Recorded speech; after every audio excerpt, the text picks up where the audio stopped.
sejam muito bem-vindos a este canal de áudios books.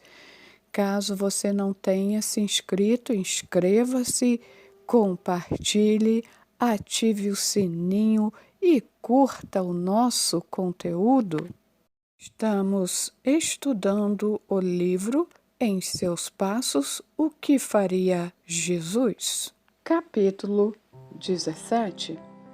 No dia seguinte, Virginia foi à redação do Diário de Notícias reunir-se com Edward Norman para tomar as providências na parte que lhe cabia dentro da nova configuração do jornal.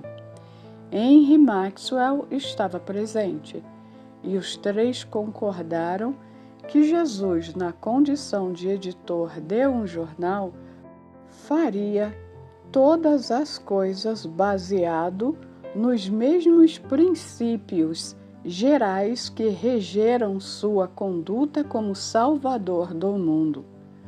Procurei escrever aqui, de forma bem concreta, algumas coisas que aparentemente Jesus faria, disse Edward Norman, e pegou para ler um papel que estava sobre a mesa, gesto que fez Maxwell se lembrar de novo de seus esforços por escrever suas ideias sobre a mesma pergunta e também do que Milton Wright fizera em sua empresa.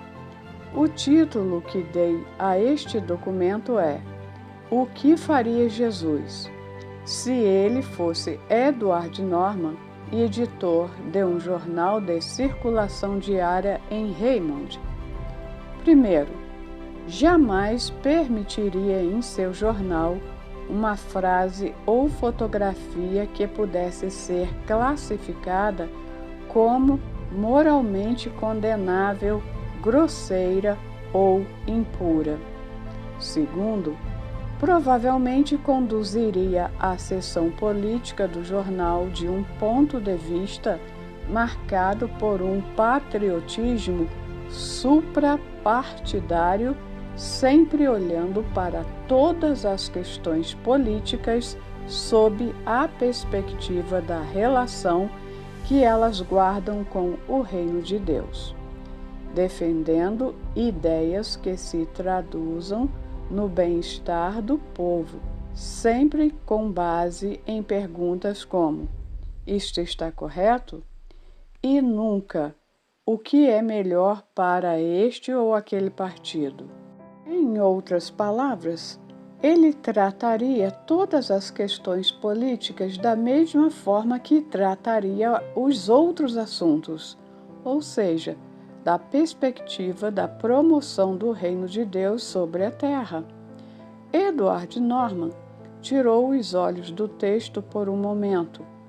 Vocês sabem que esta é a minha opinião sobre o que Jesus provavelmente faria com as matérias políticas de um jornal. Não estou julgando outros editores que podem ter uma opinião diferente sobre as prováveis ações de Jesus. Estou apenas tentando responder de forma honesta à pergunta: o que faria Jesus no lugar de Edward Norman?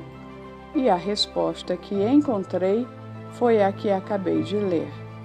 Terceiro, o alvo e a finalidade de um jornal dirigido por Jesus seria fazer a vontade de Deus, ou seja, seu principal objetivo em tocar um jornal não seria obter lucro nem prestígio político.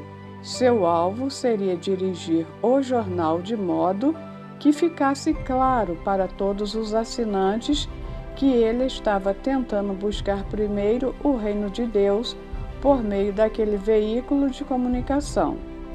Esse propósito seria tão inquestionável e distinto quanto o propósito de um pastor, de um missionário ou de qualquer mártir movido pelo altruísmo na obra cristã em qualquer lugar. Quarto, os anúncios publicitários questionáveis seriam proibidos. Quinto, o relacionamento de Jesus com os funcionários do jornal teria um caráter de grande afeto. Pelo tanto que avancei, disse Norman, tirando novamente os olhos do texto, sou da opinião de que Jesus empregaria alguma forma de cooperação que pudesse representar a ideia de interesses mútuos numa empresa, em que todos avançassem juntos na direção do mesmo alvo. Estou desenvolvendo um plano para que isso se torne realidade e tenho grandes esperanças de obter pleno êxito.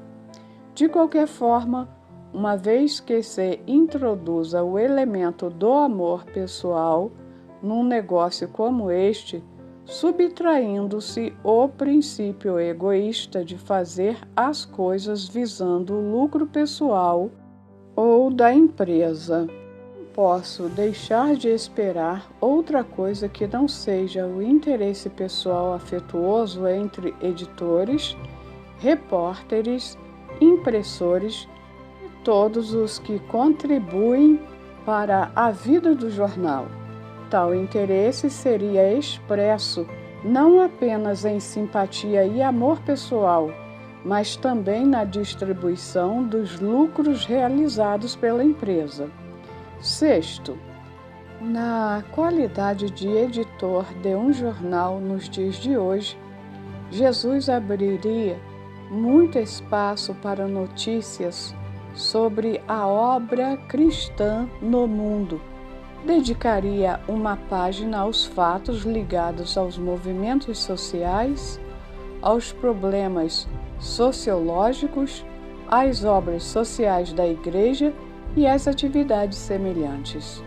Sétimo, faria tudo o que estivesse ao alcance de seu jornal para combater as bebidas alcoólicas como inimigas da raça humana e elemento desnecessário de nossa civilização. Isso seria feito sem que se preocupasse com a opinião pública sobre o assunto e, claro, sem se preocupar com o efeito que tal postura viesse a produzir sobre sua lista de assinantes. Oitavo, Jesus não publicaria edições dominicais no jornal. 9. Publicaria notícias que as pessoas efetivamente precisassem conhecer. Entre as coisas que elas não precisam saber e que não seriam publicadas, estariam as matérias sobre as violentas lutas de boxe, longos relatos de crimes, escândalos familiares ou quaisquer outros eventos que de alguma forma estivessem em conflito com o primeiro ponto mencionado neste esboço. 10. Se Jesus tivesse o montante de dinheiro que temos para aplicar no jornal, provavelmente tomaria providências para que cristãos consagrados contribuíssem com textos. Este será o meu objetivo, como poderei confirmar dentro de poucos dias. 11. Quaisquer que sejam os detalhes que surjam para a execução deste plano, o princípio norteador das ações será sempre a promoção do reino de Deus no mundo. Este princípio geral, amplo, necessariamente, daria forma a todo o detalhe. Edward Norman terminou a leitura do plano. Estava extremamente absorto em seus pensamentos. O que lhes mostrei aqui foi um simples esboço. Tenho dezenas de ideias para fortalecer o jornal, mas ainda não refleti bem sobre elas. Por enquanto são sugestões. Conversei sobre elas com outros colegas editores. Alguns disseram que o máximo que conseguirei será algo fraco e despretensioso como uma revista de escola dominical. Se eu conseguir algo com a qualidade de uma escola dominical, estará bom demais. Por que será que as pessoas, quando querem falar de algo particularmente fraco, sempre usam como exemplo a escola dominical? Elas deveriam saber que se trata de uma das influências mais fortes e poderosas na sociedade deste país, disse. Mas o jornal não será necessariamente fraco por ser bom. As coisas boas são mais poderosas que as ruins. O que mais importa é basicamente a questão do apoio dos cristãos de Raymond. Há mais de 20.000 membros de igrejas nesta cidade. Se metade deles der seu apoio ao diário, sua vida estará garantida. Maxwell, o que o senhor acha sobre a viabilidade de um apoio desses? Não tenho dados suficientes para responder-lhe de modo adequado. Acredito no jornal de todo o coração. Se ele sobreviver por um ano, como a senhorita Virginia observou, não se pode prever o que poderá fazer. O desafio será publicar um jornal que se aproxime ao máximo daquilo que pensamos que Jesus faria, incluindo elementos que representem a força, a inteligência e os sentimentos cristãos, sem deixar de defender a liberdade que temos contra a intolerância, o fanatismo, contra pensamentos obtusos e tudo o que for contrário ao Espírito de Jesus. Um jornal como esse precisará do melhor que as ações e pensamentos humanos forem capazes de produzir. As mentes mais brilhantes do mundo deveriam dedicar ao máximo sua competência para a publicação de um jornal de base cristã. Sim, respondeu Norman com humildade. Cometerei muitos erros, não tenho dúvida disso. Preciso de uma boa dose de sabedoria, mas quero fazer o que Jesus faria. O que ele faria? É o que tenho me perguntado e continuarei a perguntar, pautando-me pelas respostas. Acho que estamos começando a compreender, disse Virginia, o significado desse mandamento. Crescei na graça e no conhecimento de nosso Senhor e Salvador Jesus Cristo. Estou certa de que não saberei a fundo o que ele faria se não conhecê-lo melhor. Essa é uma grande verdade, disse Maxwell. Estou começando a entender que não posso interpretar qual seja a provável ação de Jesus se antes não conhecer melhor o seu espírito. A grande questão de toda a vida humana se resume na pergunta: o que faria Jesus? Se, ao lançarmos esta pergunta, tentarmos responder a partir de um maior conhecimento do próprio Jesus, antes de imitá-lo, precisamos conhecê-lo. Depois de tudo acertado entre Virginia e Edward Norman, ele recebeu a posse de $500.000 a serem usados para a publicação de um jornal cristão de circulação diária. Assim que Virginia e Maxwell saíram, Norman fechou a porta e, sozinho na presença de Deus, como se fosse uma criança, pediu a ajuda de seu Pai Todo-Poderoso. De joelhos ao lado de sua mesa, ele orou, na certeza da promessa: se, porém, algum de vós necessita de sabedoria, peça a Deus, que a todos dá liberalmente, e nada lhes impropera, e ser-lhe-á concedida. Com certeza, sua oração seria atendida e o reino seria promovido por meio desse instrumento do poder de Deus, a poderosa imprensa que tanto havia se degradado pela avareza e ambição humanas. 2 meses se passaram. Foram cheios de atividades e resultados na cidade de Raymond, principalmente na primeira igreja. Apesar do calor do verão que se aproximava, a reunião que os discípulos faziam após o culto continuou com entusiasmo e poder. Gray concluíra seu trabalho no retângulo e um observador de fora que passava pelo lugar poderia não notar diferença nas condições vigentes, embora houvesse ocorrido mudanças reais na vida de centenas de pessoas. Mas os bares, antros de jogatina e locais de prostituição continuavam exercendo sua péssima influência sobre a vida de novas vítimas, em lugar das que haviam sido resgatadas pelo trabalho do evangelista.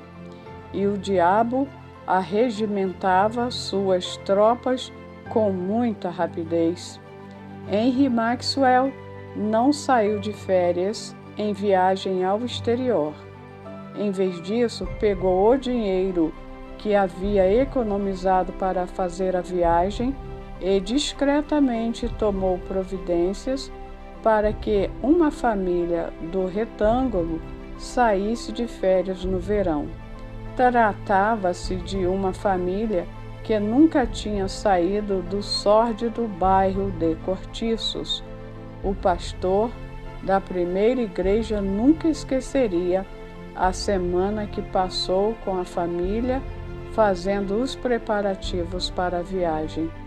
Dirigiu-se ao retângulo num dia quente em que se começava a sentir o terrível calor nos cortiços e ajudou a família, levando-a até a estação de trem e seguindo depois com ela a um bonito lugar no litoral, na casa alugada de uma mulher cristã.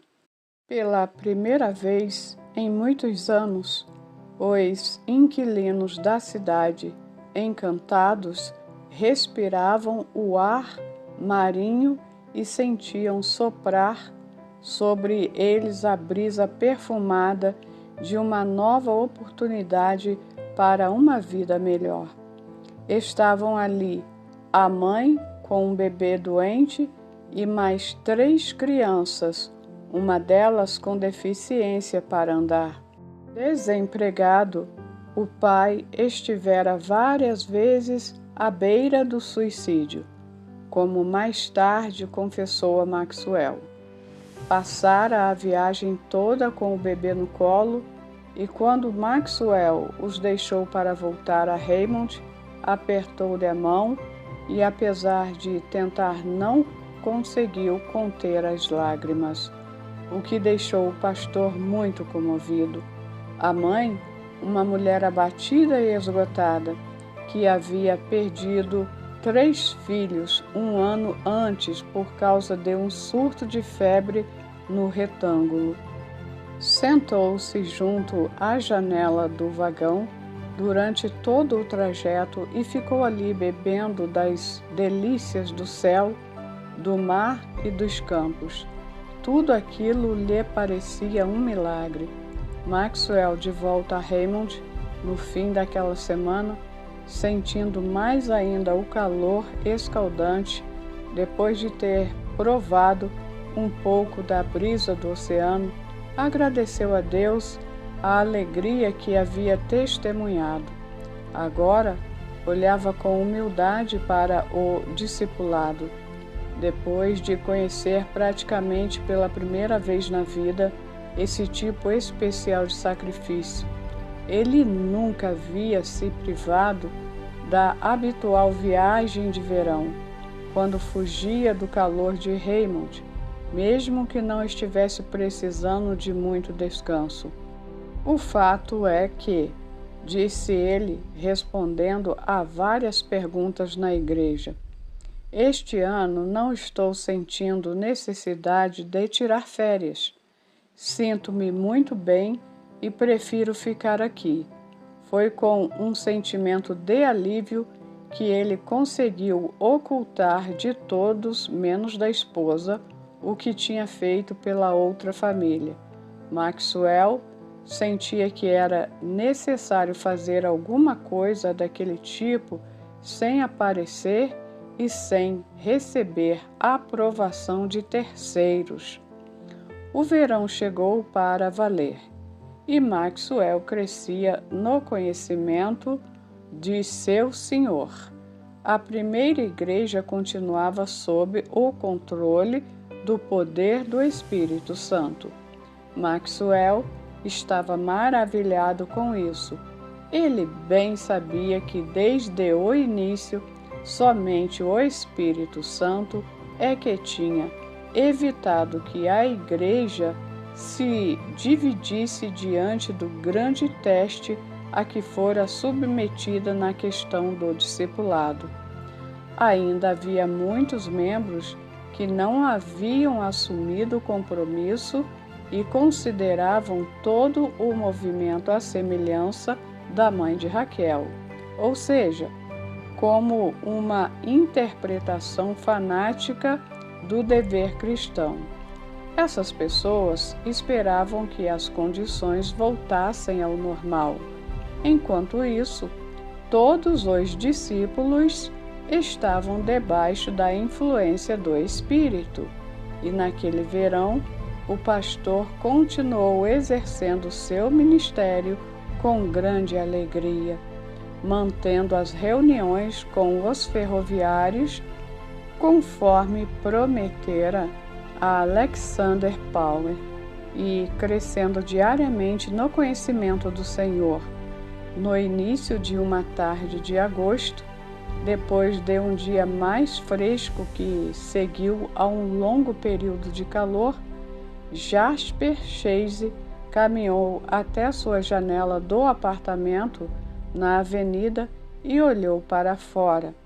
Sobre a mesa estava uma pilha de manuscritos, depois da noite em que se declarara a Raquel Winslow. Nunca mais a tinha visto. Sua natureza de grande sensibilidade, que chegava ao nível de extrema irritação quando seus planos eram frustrados, serviu para colocá-lo num tipo de isolamento que se intensificou por causa de seus hábitos de escritor. Ele estivera escrevendo durante todo o período de calor. O livro estava quase pronto. Concentrava-se em escrevê-lo com uma força de vontade tão grande que agora ela ameaçava desaparecer e deixá-lo incapaz de continuar. Ele não se esquecera do compromisso que havia assumido ao lado de outros irmãos e irmãs da primeira igreja. Era algo que sempre estava em seu campo de visão enquanto escrevia. E desde que Raquel o rejeitara, ele perguntara centenas de vezes: Jesus faria isso? Escreveria essa história? Era um romance popular escrito num estilo que prometia sucesso garantido. Seu único propósito era servir de lazer para os leitores. Seu conteúdo moral não era ruim, mas também não era uma afirmação do cristianismo. Jasper Chase sabia que uma história assim teria venda certa. Tinha consciência de que a sociedade queria e admirava textos como aquele. O que faria Jesus? Ele achava que Jesus nunca iria escrever um livro daqueles. A pergunta o incomodava nas horas mais importunas, e isso o estava deixando irritado. Um escritor adotar o padrão de Jesus era idealismo demais. É claro que Cristo usaria sua competência para produzir alguma coisa útil ou com propósito, porque ele, Jasper Chase, estava escrevendo aquele romance. Porque, praticamente, todo autor escreve para ganhar dinheiro e fama. Ele não escondia de si mesmo que estava escrevendo um novo livro com esse objetivo. Como não era pobre, não enfrentava a tentação de escrever por dinheiro, mas era movido por seu desejo de fama. Precisava escrever aquele tipo de texto, mas o que faria Jesus? Era uma pergunta que o incomodava mais que a rejeição de Raquel. Iria ele descumprir sua promessa? Afinal de contas, a promessa é tão importante assim? Perguntava. Enquanto olhava pela janela, Rolling Page saiu do clube do outro lado da rua. Jasper observou que sua aparência era elegante e nobre. Então voltou para sua escrivaninha e mexeu em alguns papéis ali. Ato contínuo. Voltou para a janela. Rolling estava agora um quarteirão à frente, mas Raquel o acompanhava. Rolling devia tê-la encontrado quando ela voltava da casa de Virginia naquela tarde. Jasper ficou olhando para os dois até que desapareceram no meio da multidão. Então voltou à sua mesa e começou a escrever. Ao terminar a última página do último capítulo do livro, estava praticamente escuro. O que faria Jesus? Ele finalmente havia respondido à pergunta, negando ao seu Senhor. Seu quarto escurecera mais ainda. Ele havia deliberado sobre o seu destino, impelido por sua decepção e pelo amor perdido. Ninguém que, tendo posto a mão no arado, olha para trás, é apto para o reino de Deus. Até o próximo capítulo.